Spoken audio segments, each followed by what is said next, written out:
AI use பண்ணி வேகமாக கோடு எழுதி முடிங்க, நீங்கள் ஒர்க் பண்ணுற ப்ராஜெக்ட்டில் ஏஐ ஃபீச்சர்ஸ் ஆட் பண்ணுங்கள் அப்படின்னு எல்லா கார்ப்பரேட்டும் அவங்கள எம்ப்ளாயிஸை புஷ் பண்ணிகிட்ருக்காங்க. நீங்களும் அவசர அவசரமாக ஒரு ஏஐ ஃபீச்சர்ஸை உங்களோட ப்ராஜெக்ட்டில் இம்ப்ளிமெண்ட் பண்ணுறீங்க. அது ஒரு பேங்கிங் ப்ராஜெக்டாவோ இல்லை ஹெல்த் கேர் ப்ராஜெக்டாவோ இருக்கும்னு வச்சுக்கோங்க. இப்போது அந்த ஏஐ ஃபீச்சர் எண்ட் யூசருக்கு ஒரு தப்பான ரிசல்ட் கொடுக்குது. எண்ட் யூசர் இம்பேக்ட் ஆகுறாங்க. இப்போ யார் அந்த தப்புக்கு பொறுப்பு?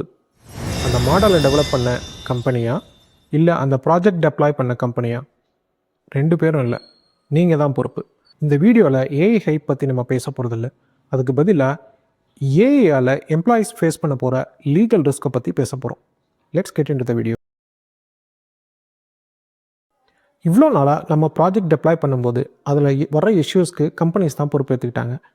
ஆனால் இப்போது ஏஐ இன்க்ளூடட்ங்கிறதுனால ஏஐயோட ரெஸ்பான்ஸை யாராலையும் ப்ரிடிக்ட் பண்ண முடியறதில்ல. EU ஏஐ ஆக்ட் மாதிரியான சட்டங்கள் வந்ததுக்கப்புறம் கார்ப்பரேட் லீகல் டீம்ஸ் எல்லாம் கொஞ்சம் மாற்றி யோசிக்க ஆரம்பிச்சிட்டாங்க. முன்னாடியெல்லாம் கம்பெனிஸ் அவங்க டெப்ளாய் பண்ணுற ப்ராஜெக்ட்டுக்கு அவங்களே ரெஸ்பான்சிபிலிட்டிஸ் எடுத்துக்கிட்டாங்க. ஆனால் இப்போது ஏஐயால் வர பிரச்சனைக்கு அவங்க கை காட்ட போகிறது எம்ப்ளாயீஸ் தான். அவங்க தேடுறது ஒரு பலியாடு. அந்த பலியாடு யார்? அதை டெப்ளாய் பண்ண என்ஜினியர்ஸ் தான். மெக்கன்சி ரிப்போர்ட் படி 72% of the companies AI use பண்ண ஆரம்பிச்சிட்டாங்க. இப்போ ஒவ்வொரு கம்பெனிஸும் ஏஐ ஆடிட் லாக் மெயின்டைன் பண்ண ஆரம்பிச்சிருக்காங்க. அந்த ஏஐ லாகில் இருக்கிற மிகப்பெரிய பிரச்சனை யார் அந்த மாடல்ஸை டிப்ளாய் பண்ணது அப்படிங்கிறது தான். ஸோ முன்னாடி கம்பெனிஸ் எடுத்துக்கிட்ட ரெஸ்பான்சிபிலிட்டியை இப்போ டைரெக்டாக எம்ப்ளாயீஸ் மேலே திணிக்க ஆரம்பிச்சிட்டாங்க. இது எம்ப்ளாயீஸோட கரியரையே இம்பேக்ட் பண்ணக்கூடிய விஷயமாக கூட இருக்கலாம். கம்பெனிஸ் அவங்களோட பேரை காப்பாற்றுறதுக்காக ஈஸியாக நம்மளை கை காட்டிட்டு போயிட்டே இருப்பாங்க. ஏஐ ஏன் இந்த ரெஸ்பான்ஸை கொடுக்குது அப்படின்னு சொல்லி யாராலையும் 100% சொல்ல முடியாது. இதுக்கு பேர் தான் ஒப்பாசிட்டி டிஃபென்ஸ். அதாவது ஏஐ தான் இந்த தப்பு பண்ணிச்சு அப்படின்னு சொல்லி தப்பிக்க முடியாது. ஒருவேளை லீகல் இஷ்யூ ஆகி கேஸ் கோர்ட்டுக்கு போயிடுச்சு அப்படின்னா கம்பெனிஸ் கூலாக என்ன தெரியுமா சொல்லுவாங்க? இது சிஸ்டம் ப்ராப்ளம் இல்லை, எங்களோட என்ஜினியர் ப்ராப்பராக இதை செக் பண்ணி டிப்ளாய் பண்ணலை அப்படின்னு சொல்லி நம்மளை கை காட்டிட்டு போய்கிட்டே இருப்பாங்க. ஸ்டான்ஃபோர்ட் லாஸ்ட் இயர் எடுத்த ரிசர்ச் படி ஏஐ டிரான்ஸ்பரன்சி ஸ்கோர் 58லேருந்து 40 குறைஞ்சிருக்கு. அதாவது ஏஐ எப்படி ஒர்க் ஆகுது, எப்படி ரெஸ்பான்ஸ் பண்ணுது அப்படிங்கிறது ஏஐ மாடல்ஸை டெவலப் பண்ணுற கம்பெனிஸ்க்கே சரியாக தெரியல அப்படிங்கிறது தான் அதனோட அர்த்தம். மாடல்ஸோட ரெஸ்பான்ஸ் இன்னும் புரியாத புதிராகவே இருந்துகிட்டு இருக்கு.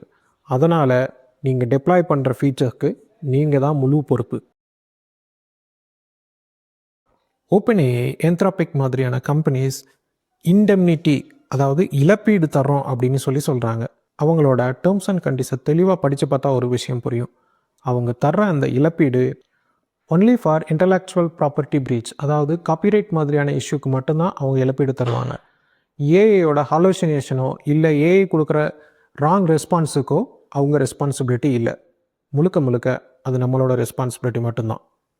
உங்களோட ஏஐ ஒரு தப்பான மெடிக்கல் அட்வைஸ் கொடுத்தாலோ இல்லை உங்களோட கஸ்டமருக்கு மானிட்டரி லாஸ் வந்தாலோ அதுக்கு முழுக்க முழுக்க நீங்கள் தான் பொறுப்பு. தப்பான ப்ராம்ப்ட் கொடுத்துட்டீங்க, சரியான கார்ட் ரயில் செட் பண்ணல, எவாலுவேஷன் கரெக்டாக பண்ணல, அப்படி இப்படின்னு ஏதாவது ஒரு சாக்க சொல்லி நீங்கள் லீகலாக ஏஐ லேப்ஸுக்கு எதிராக எந்த ஒரு ஆக்ஷன் எடுக்க முடியாதபடி அவங்க பிளாக் பண்ணிவிடுவாங்க. ஸோ கடைசியில் முழு பொறுப்பும் உங்கள் மேலே தான் விழும். அதனால் ஏஐ பார்த்துக்கும் அப்படின்னு ரொம்ப அசால்ட்டாக இருக்காதீங்க. இதிலிருந்து தப்பிக்க நீங்கள் ஒரு ஏஐ சிஸ்டம் ஆடிட்டராக மாறணும். அதாவது கோடு எழுதுறது, டிப்ளாய்மெண்ட் பண்ணுறது, இதெல்லாத்தையும் தாண்டி நீங்கள் அந்த கோடு வெரிஃபைடு, சர்டிஃபைடு அப்படிங்கிற அஷ்யூரிட்டியை நீங்கள் தான் கொடுக்கணும். இந்த 3 விஷயத்தை நீங்கள் கண்டிப்பாக ஃபாலோ பண்ணியே ஆகணும். ஏஐ கொடுக்குற அவுட்புட்டை சும்மா வெறுமனே அப்ரூவ் பண்ணாமல் அதை டீட்டெயிலாக அனலைஸ் பண்ணுங்கள். இதில் ஏதாவது தப்பு நடக்கிறதுக்கு வாய்ப்பு இருக்கா அப்படிங்கிறத அனலைஸ் பண்ணி அதுக்கப்புறம் அப்ரூவ் பண்ணுங்கள்.